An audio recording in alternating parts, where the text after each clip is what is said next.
Chapter 4. The Heart of the Rod. The Newcastle streets had become a labyrinth of madness.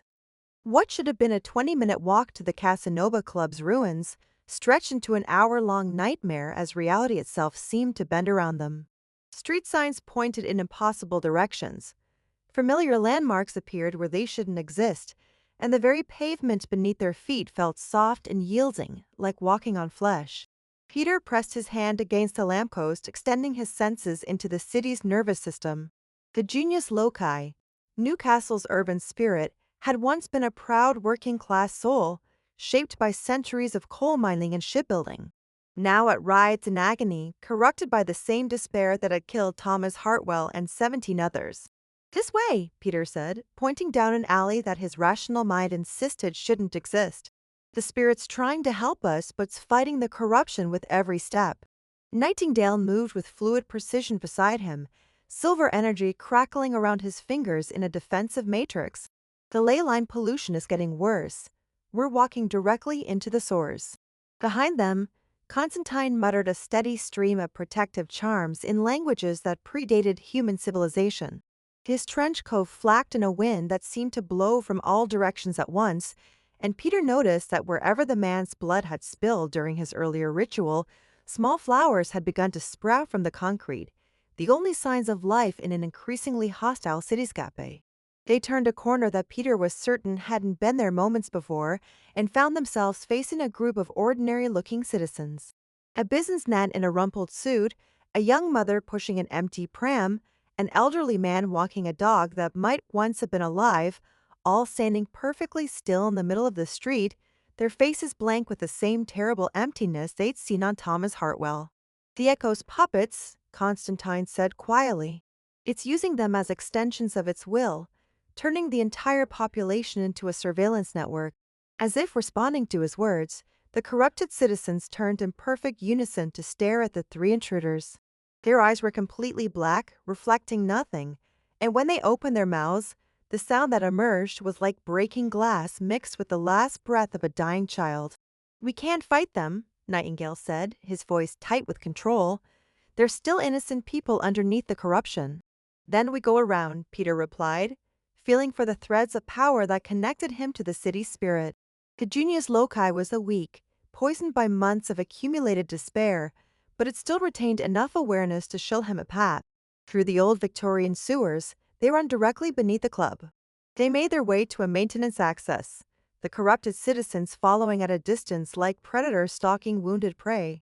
The sewer entrance was a mouth of absolute darkness that seemed to swallow Nightingale's silver light, but it was their only option.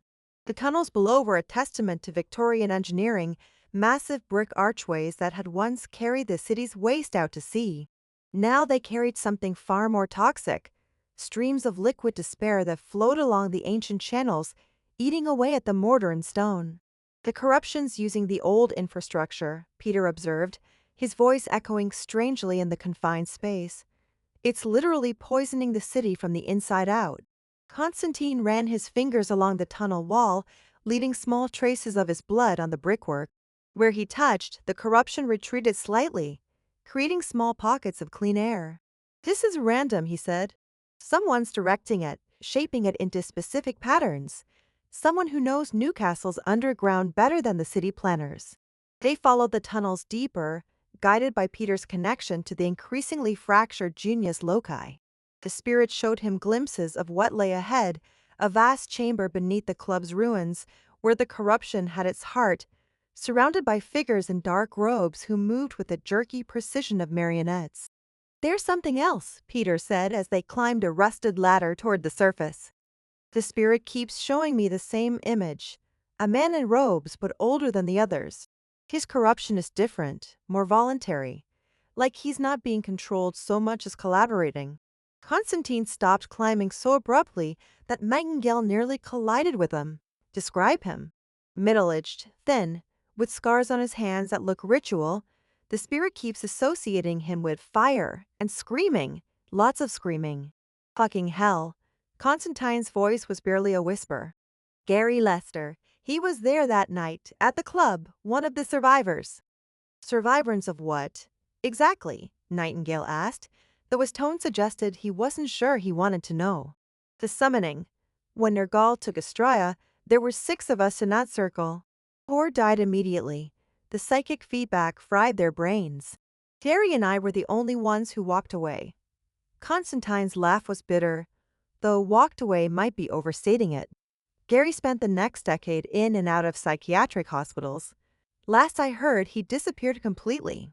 They emerged from the sewers into what had once been the basement of the Casanova Club.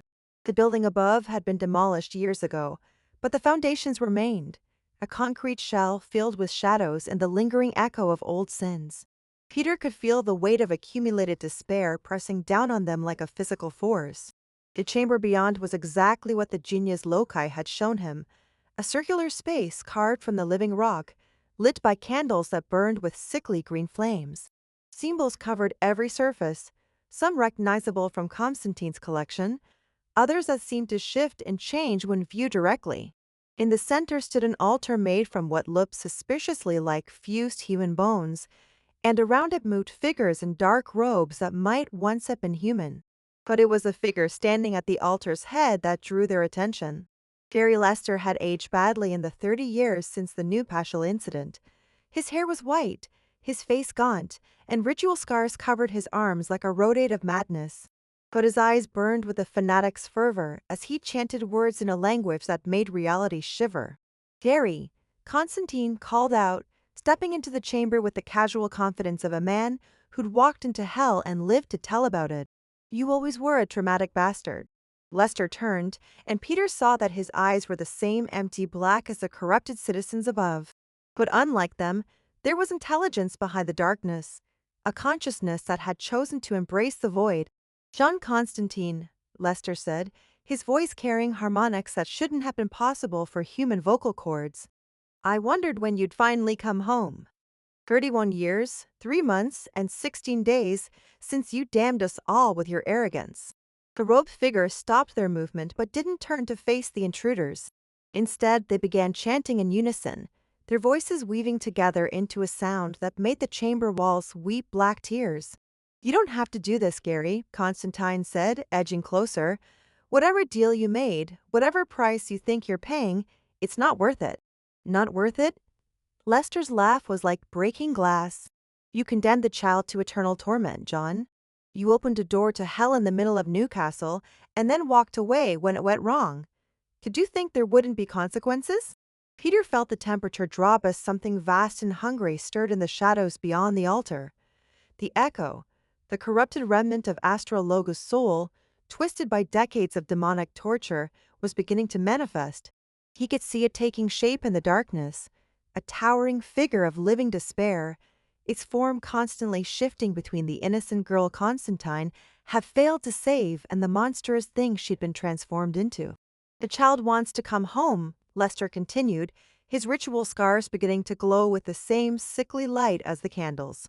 "She's been calling to me for years, whispering through the barriers between worlds, and I've been preparing a proper welcome."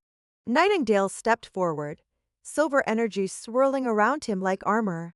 "This isn't justice. It's revenge. You're not saving anyone.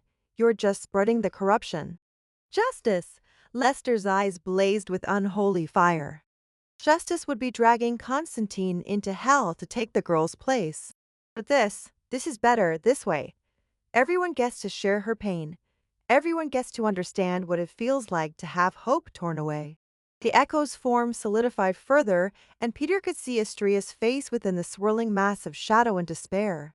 She looked exactly as she had in the photograph on Constantine's wall, 9 years old, with dark hair and bright eyes.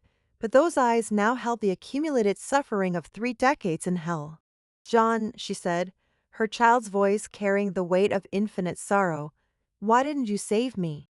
Constantine's mask of cynical detachment finally cracked completely. Peter saw him as he truly was, a man carrying a burden of guilt so massive it had shaped every decision he'd made for 30 years. The great John Constantine, master manipulator and survivor of countless supernatural disasters, reduced to a broken-hearted man facing the ghost of his greatest failure. But instead of falling to his knees, Constantine straightened his shoulders and lit a fresh cigarette with hands that barely trembled. Because I was a stupid, arrogant bastard who thought he could cheat the devil, he said quietly. And because I spent every day since trying to figure out how to make it right. The echo paused in its manifestation, as if surprised by this simple honesty. Around the chamber, the robed figures faltered in their chanting. But that ends now, Constantine continued, pulling his ritual knife from his belt. Gary, you want justice? Fine, let's settle this properly. But leave the rest of the world out of it. Lester's smile was terrible to behold. Oh, John, it's far too late for that. The echo fully materialized with a sound like reality tearing, and the real battle began.